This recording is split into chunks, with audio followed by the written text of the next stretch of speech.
성탄이 되면 우리 모두 메리 크리스마스라고 기쁜 성탄을 서로 축하합니다. 그러나 예수님이 오신 첫 번째 성탄, 그 사회의 분위기는 메리 크리스마스가 아니라 메시 크리스마스였습니다. 모든 것이 뒤죽박죽 된 듯한, 엉망진창이 된 것 같은 그러한 분위기였습니다. 동방의 박사들이 유대인의 왕이 오셨다는 것을 예비하기 위하여 찾아왔을 때 예루살렘에 큰 소동이 일어났다고 했습니다.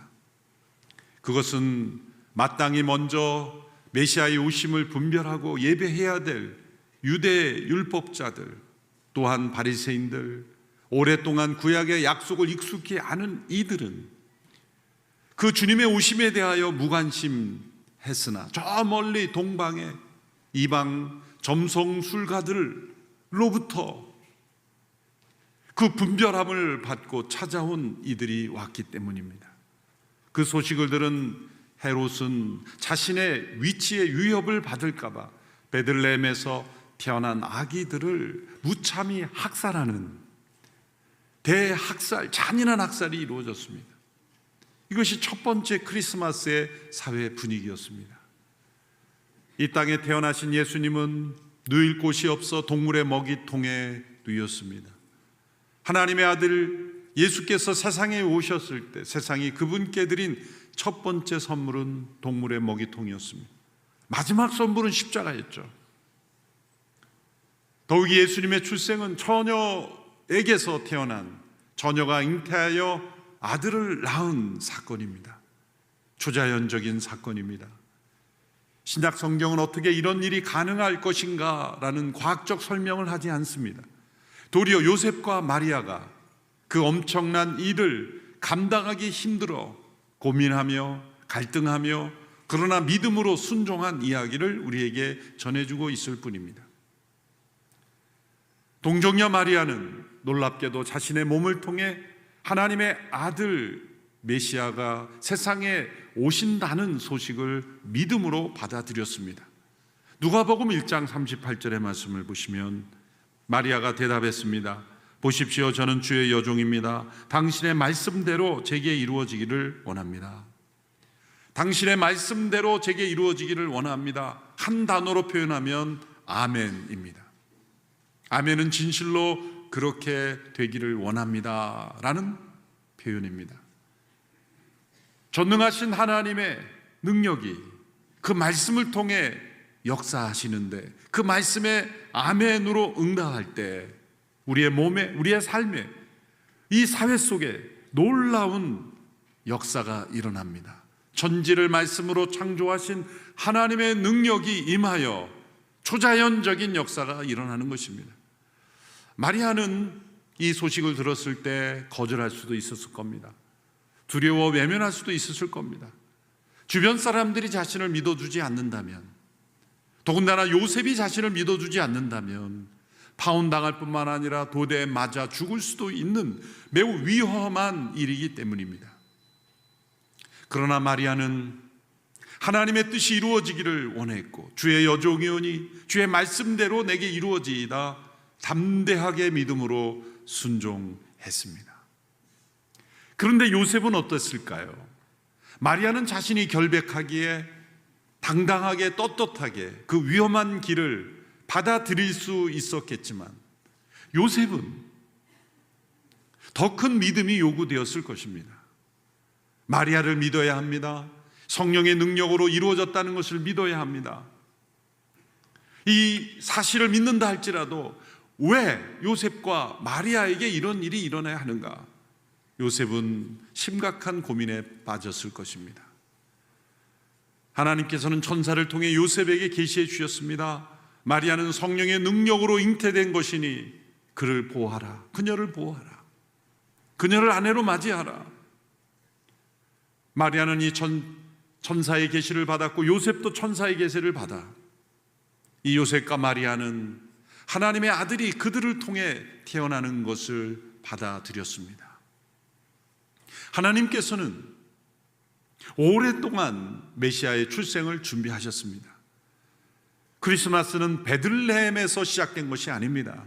베들레헴에서 태어난 예수님이 자라가며 남다른 능력을 보이고 다른 사람보다 더 탁월한 그런 능력을 보여 사람들에게 메시아로 인정된 것이 아닙니다.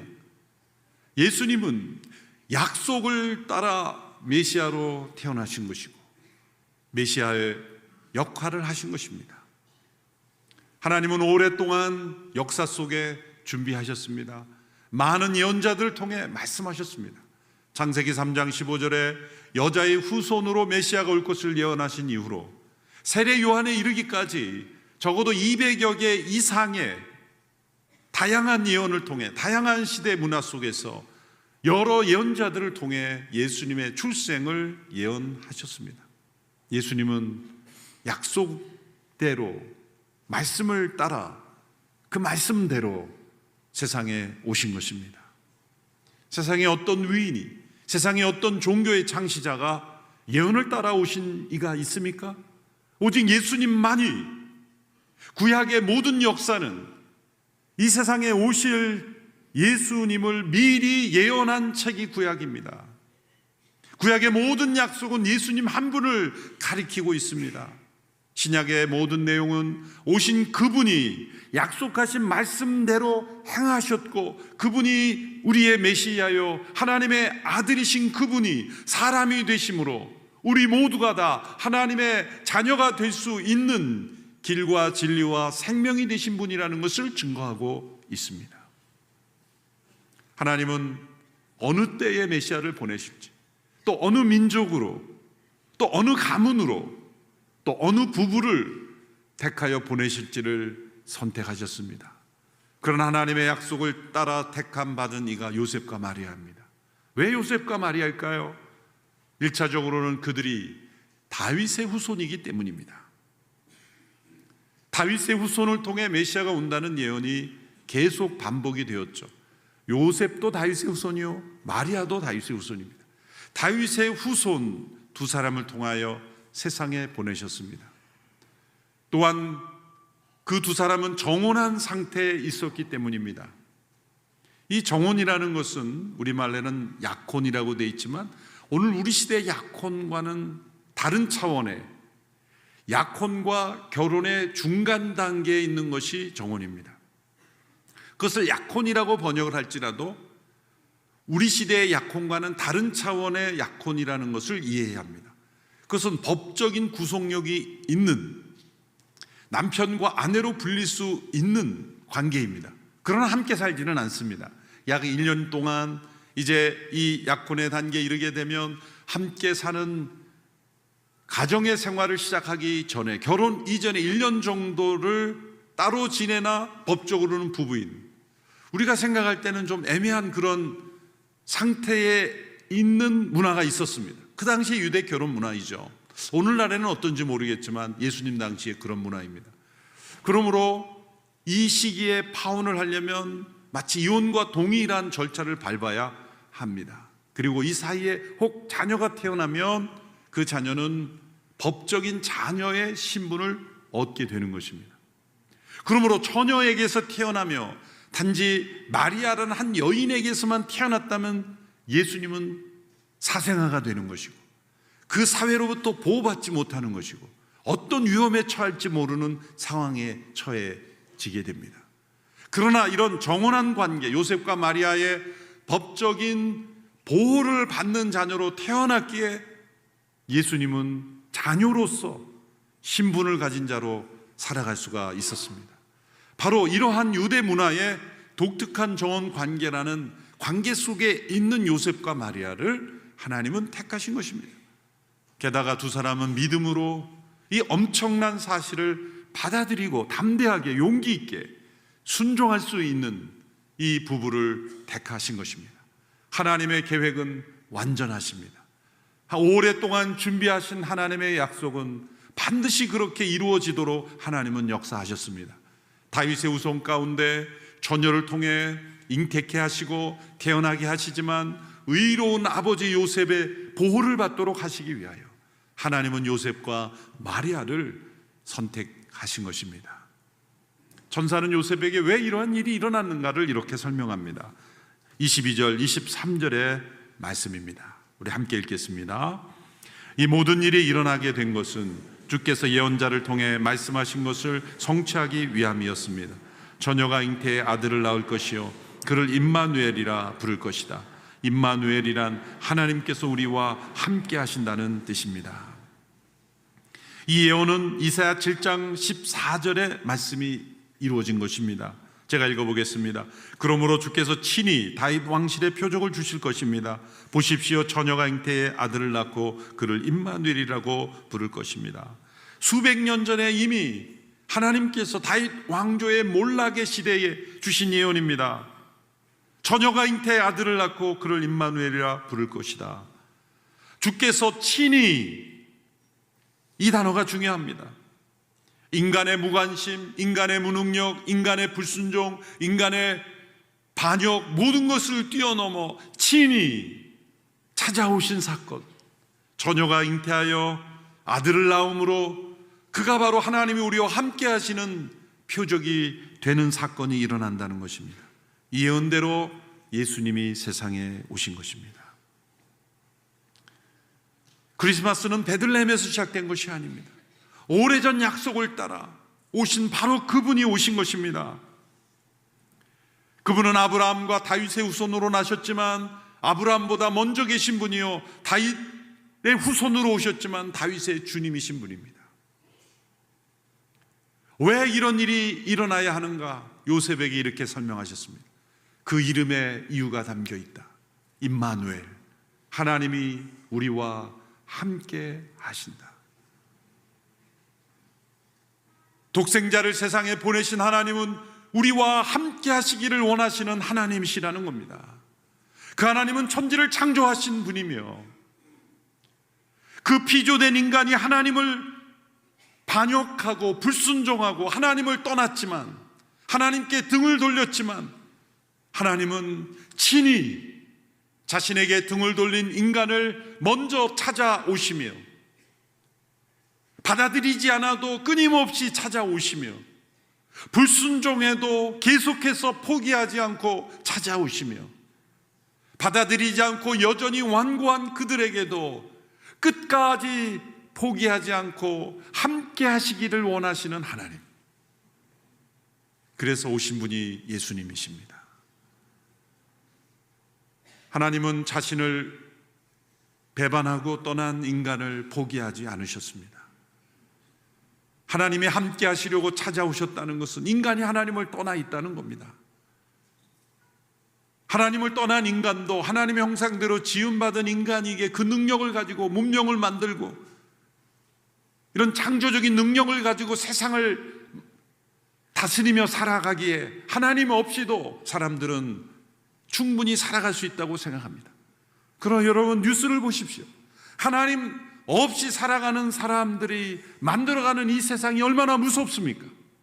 수많은 사람들의 생명을 해쳐도 당연한 것이라고 여기며 여전히 정권을 가지고 있고 여전히 권력을 차지할 수 있는 그러한 세상이 바로 하나님 없이, 하나님과 함께하지 않는 사람들이 만드는 세상입니다. 수많은 사람들이 죽어가도 조금도 꿈쩍하지 않고 자신의 권력을 차지할 수 있는 것이 세상입니다. 하나님 없는 세상, 하나님과 함께하지 않는 세상의 모습을 우리는 보고 있습니다. 우리 개인의 인생의 삶의 문제의 근원이 무엇입니까? 한마디로 하나님과 함께하지 않기 때문입니다. 하나님 없이 살아가는, 내가 주인 되어 살아가는 인생이기 때문입니다.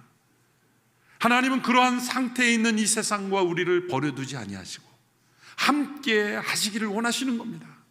그리고 그것을 이루신 것입니다. 예수 그리스도를 통하여.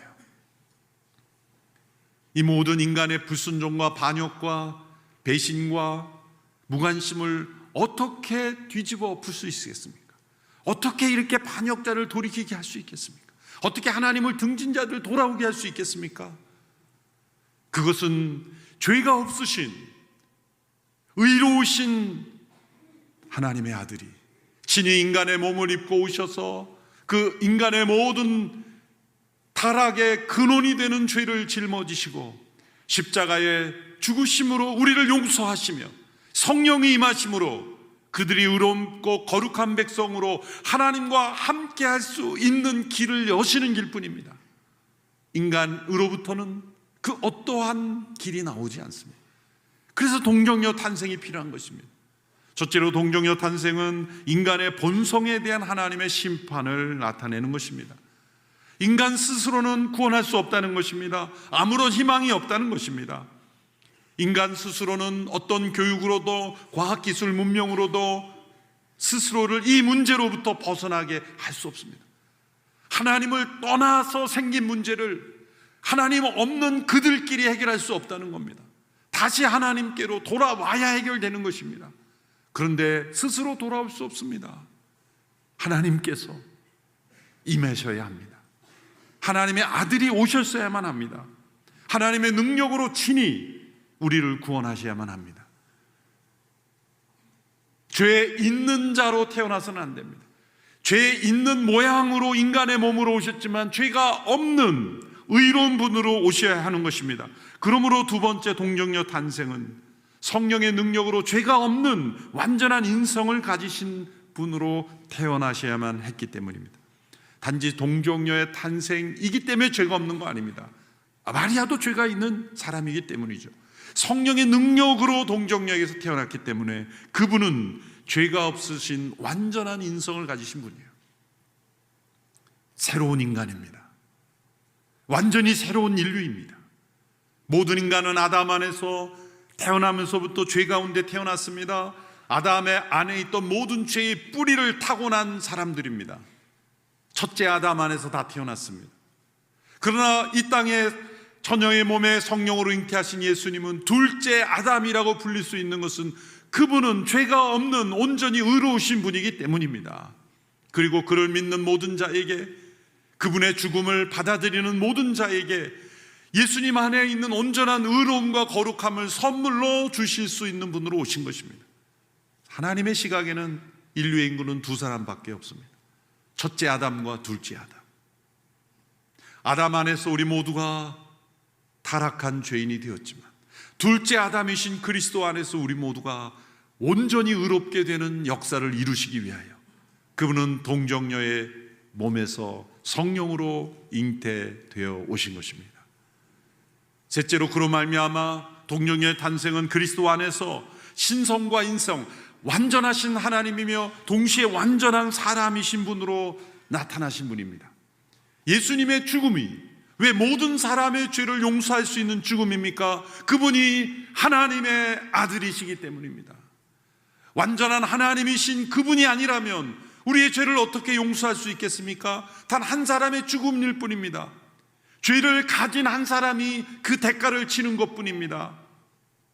그러나 그분이 전지를 창조하시고 우리를 심판하실 수 있는 하나님이신 그분이 친히 인간의 몸을 입고 오셔서 우리를 대신하여 자신을 희생하신 죽음이기 때문에 우리의 죄를 그 죽음에 근거하여 사실 수 있게 된 것입니다.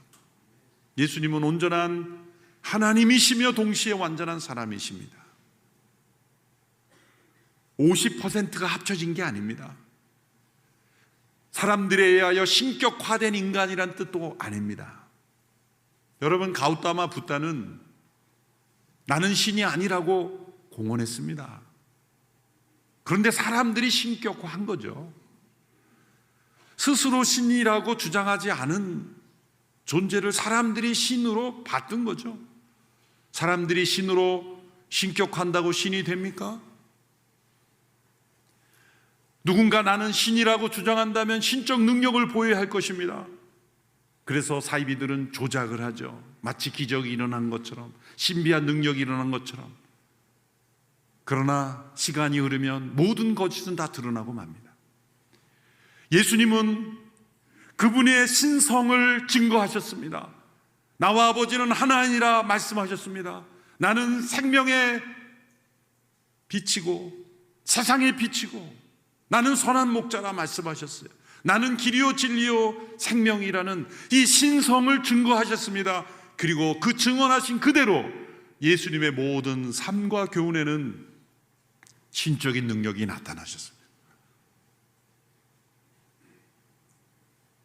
교회 역사적으로 예수님의 완전한 신성과 인성을 받아들이기 어려워서 400년 동안이나 사람들은 고민하고 또 회의하고 또 회의했습니다. 그런데 역사를 거슬러 올라가서 예수님 살아계 육신으로 계실 때 직접 목격하고 그분의 교훈을 듣고 기적을 봤던 사람들이 생존한 기간 동안에 있었던 사람들은 무엇을 믿기 어려워했냐면 역사적인 자료를 보면 예수님의 인성을 믿기 어려워했다는 겁니다. 오늘날과 정반대입니다. 그것을 잘 생각해 보셔야 됩니다. 주 1, 2세기에 유행했던 이단들은 한결같이 예수님의 인성을 무시하는 거예요. 어떻게 하나님이신 저분이 어떻게 인간일 수 있느냐. 그것은 왜 그럴까요? 신적인 능력이 명백하게 그 당시에 나타났기 때문이죠. 그것이 기록으로 전해져 오자 사람들은 이제 기록을 불신하면서 이거는 후대 사람들이 신격화하기에 맞는 거라고 말하면서 예수님의 신성을 부정하죠. 그러나 예수님 당시에는 인성을 믿기 어려워했습니다. 예수님은 완전한 하나님이시며 완전한 사람이시 분으로 세상에 오셔서 그분의 죽으심은 우리의 죄를 완전히 용서하시는 죽음이요 그분의 부활은 우리에게 영원한 생명을 주시는 부활의 생명을 주시는 분이 되신 것입니다. 왜 이런 일이 일어날까요? 한 단어로 표현됩니다. 임마누엘. 하나님이 우리와 함께 하시기 원하시는 것입니다. 성령의 주제를 한 단어 표현하면 임마누엘입니다. 천지를 창조하신 하나님은 타락한 인간을 심판으로 끝내지 아니하시는 분입니다. 우리와 함께 하시기를 원하시고 회복하기를 원하시고 다시 우리를 돌이키기를 원하시고 함께 우리와 교제하기를 원하시고 우리와 친밀한 관계를 누리며 영원한 생명을 나누시기 원하시는 하나님이시기에 우리를 포기하지 아니하고 버려두지 아니하고 함께 하시기 위하여 찾아오신 분, 그분이 바로 예수 그리스도이십니다. 이것은 우리의 삶에 어떤 의미를 줍니까? 이 세상 속에 버림받고 소외되고 좌절하고 이 세상이 악으로 인하여 고통받는 모든 이들에게 왜 예수님이 소망이 되십니까? 전쟁의 한복판에 있을지라도 재난의 기근의 한복판에 있을지라도 기업이 부도가 나서 처절한 삶에 처했을지라도 죽을 병에 걸려 고통 속에 있을지라도 하나님이 여러분을 포기하지 아니하시고 함께하고 계신다는 이 사실 때문에 예수님은 우리의 소망이 되는 것입니다. 세상으로부터 완전히 버림받아 소외감을 느끼는 누군가일지라도 하나님은 그리스도 안에서 여러분과 함께 하시는 하나님이십니다. 여러분 안에 거하시는 하나님이십니다. 성령 안에서 우리는 하나님과 함께 할 수 있는 사람들이 된다는 것입니다. 이 사실을 믿고 체험하지 않는다면 성탄은 그저 종교적 이벤트일 뿐입니다. 오늘 우리가 함께 기쁨으로 찬양하고 성탄을 노래할 때 나와 함께 하시는 하나님, 나와 함께 하시기 위하여 나의 죄를 처리하기 위해 오신 예수님, 나에게 영원한 생명을 주시기 위해 십자가에 죽으시고 부활하신 주님, 그리고 다시 오실 주님, 그 모든 것은 나와 함께 하시는 하나님, 그 하나님이시기 때문입니다. 이 하나님을 체험하는 우리 모두가 되기를 축원합니다. 기도하겠습니다. 임마누엘, 우리 주 예수님을 찬양합니다. 우리와 함께 하시기 위하여 하나님과 단절되었던 우리들을 회복시켜 주시니 감사합니다. 하늘의 영광을 버리고 낮고 천한 이곳으로 오시되 죽기까지 낮아지신 주님, 우리의 죄를 사하심을 감사합니다. 우리에게 영원한 생명을 주시니 감사합니다. 우리와 함께 하시는 하나님이 되어주시니 감사합니다. 오늘 이후로 일평생 우리의 삶이 나와 함께 하시는 하나님을 날마다 체험하는 삶이 되게 하옵소서. 예수님의 이름으로 기도하옵나이다. 아멘.